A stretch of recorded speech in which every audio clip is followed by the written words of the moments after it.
Joining us now are two people who know the Yazidi community well. Congressman Jeff Fortenberry represents Nebraska's 1st District. He's also the co-chair of the Religious Minorities in the Middle East Caucus in the House.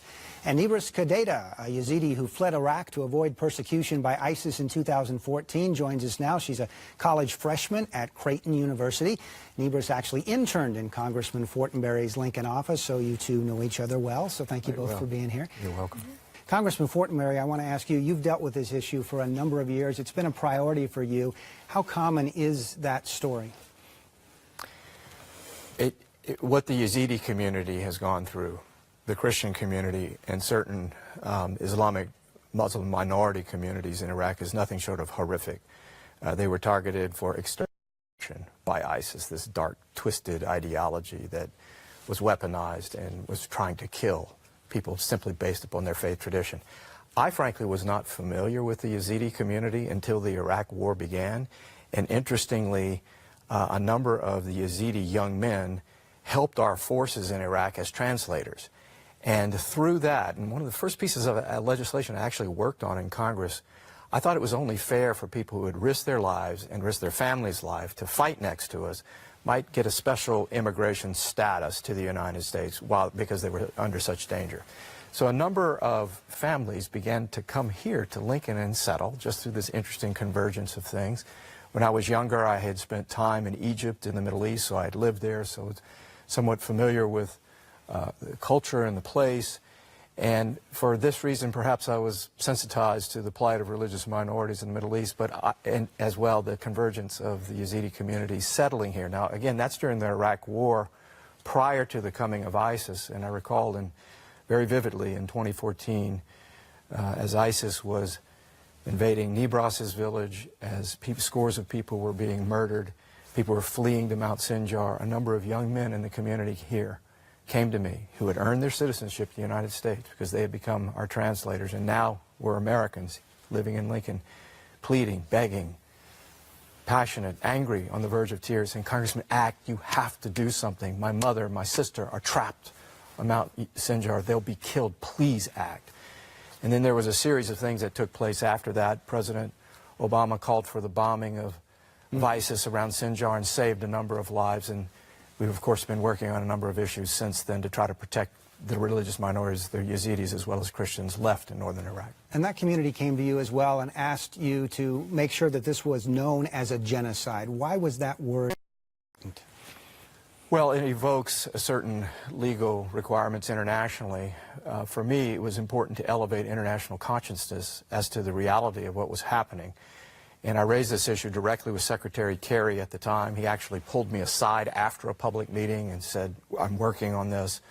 We did pass the genocide resolution in Congress unanimously. We don't agree on anything in Congress, but that was passed unanimously because people had become aware of again, this darkness of ISIS and what they were doing, particularly trying to exterminate certain peoples.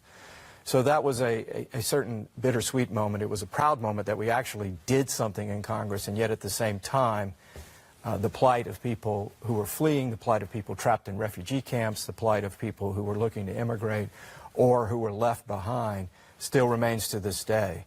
So we continue to work on this. The other thing that we have done now is I have a security resolution before Congress that actually calls for an international training mission, an advanced security mission that allows Yazidis as well as Christians and Islamic minority communities to be better integrated into the Iraqi government central forces with some degree of autonomy to help and authority to protect their own areas so ISIS never happens again. And I want to get into that in a little bit, but I also want to ask you, Nebraska, the transition from Iraq to America. Just 3 years ago, you could hardly speak English at all, and now you speak it fluently. You gave the commencement address at your high school, and you're a student at Creighton. Absolutely amazing. Talk about that transition and how the work that you've done to try to, assimilate into America. And definitely for me, it wasn't an easy transition. It was just that, not just because of not knowing the language and completely coming to a country we don't speak the language, we don't understand the culture. It was just that, like I said before, we were all heartbroken. Like, I left at a moment where I would see Yazidis getting killed, ISIS taking our women. So it wasn't just like, even I came here and safe, I would still worry about the families back home. So it was not just like the cultural shock here, it was just a lot of things you have to, like, we worrying about family constantly. And I remember going to school, I think the main one was language. It was just such a hard thing. But like that, the thing, the people, the community, the Yazidi community being here and welcoming, like at the airport, I never thought like I would see as many Yazidis. I just walked in and it was like all Yazidis just like welcome home and talking to our language, and that like immediately feel like home. And then after that I started taking care of the language. It's like it's an obstacle that's going to stand on my way of education. I always dreamed of continuing my education in the United States, and now I came here with all these opportunities, but I don't have the language. So for about a year and a half, that's all I focused on just getting the language. And I would read every single day. Like, we'll wake up 5 in the morning, like read it in my basement out loud so I can get the grammar and pronunciation of English. And that made the transition a little bit easier. It's been difficult. It's been 3 years, and we're still, I don't think we have adjusted yet. Oh, you do so well. Especially with family. Oh, you speak so well. That's amazing. So, Congressman, you've been over to Iraq. You've seen the situation over there. Obviously, a lot of times we say, let's give aid and let's just solve the problem that way. But you're saying with the security resolution that we've got to secure the area first. At the behest of Vice President Pence last year, because he's made this a priority of his as well, he asked if I would go to northern Iraq along with the head of the United States Agency for International Development, who is a former Congressman, Mark Green, who I know, as well as Sam Brownback, who had served as governor of Kansas and senator, who is now the ambassador for international religious freedom. So we went there to evaluate the monies that we have shifted toward material rebuilding. I mean, communities have been destroyed and wiped out, and obviously it is important to try to create the conditions in which people can return. There's 400,000 Yazidis still trapped. They're called internally displaced persons camps. They're refugee camps. The situation in Sinjar is still not safe. The Christian community has trickled back to a degree, but still remains far away in many circumstances. So to empower the possibility of these communities being reintegrated into this once ancient, beautiful mosaic of religious pluralism that it did exist in Iraq, which is absolutely critical to Iraq's future security and peaceful well-being around this principle of respect for human dignity from which religious freedom flows.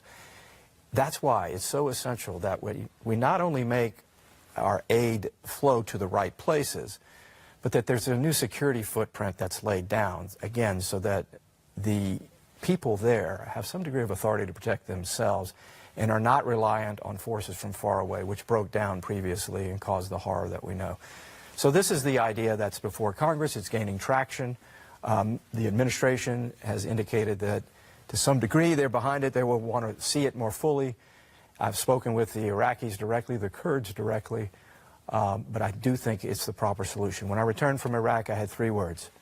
It's possible that the ancient religious minority communities could be reintegrated into this homeland once again.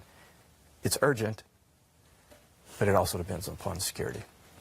And Nebraska situation, so are you. You're doing a unique effort through the United Nations. Tell us more about that. So I've recently reached out because I feel like I reached to a point where I want to give back to my community and give back to those students who are back home and advocate for their education. So I've been established this program through the Iraqi government. It's called the United Nations Youth Delegate Program. Through that, I will be able to advocate for youth rights and student rights, and especially advocate for educating those students who have been displaced and are been on campus, because they've been for 4 years.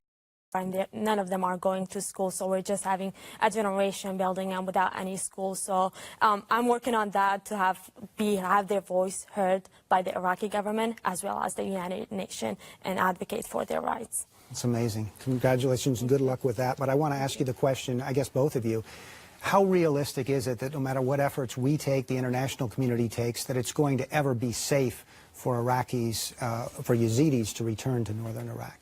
Congressman? Well, it's not only a hard question, it's an absolutely essential question that has to be answered. If Iraq is ever going to be a peaceful, healthy nation once again, some effort to restore, again, this principle of pluralism, the space for tolerance and respect that had existed in Iraq, where you had integrated religious minority communities, particularly in the north and in Baghdad, as a part of the fabric of that society. If that's not restored, there will be just a diversion back to tribal and ethnic allegiance. You will never have that healthy nationalism. What's at stake here is even beyond Iraq, though. It's the principles of civilization itself. And then in practical terms, if this doesn't happen quickly, there's going to be further pressure for outmigration in the Yazidi community, particularly out of the internally displaced persons camps, the refugee camps. That's going to put pressure on Europe.